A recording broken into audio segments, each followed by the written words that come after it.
Ensure the system is powered off before beginning the wiring configuration. Firstly, locate the yellow wire on the Tekno WF and cut it. We will not be using it in our wiring configuration.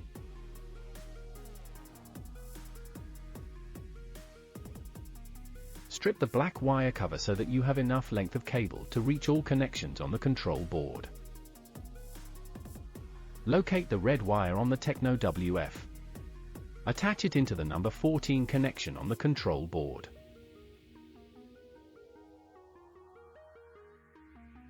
Locate the white wire on the Tekno WF. Attach it into the number 19 connection on the control board.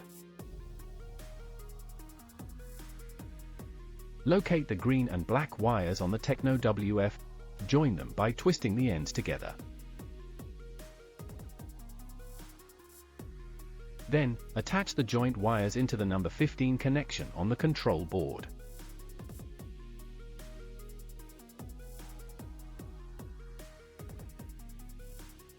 All wiring works are complete. You can now power on the system. Please proceed to our video to connect the Tekno WF device to a Wi-Fi network and the Toya app.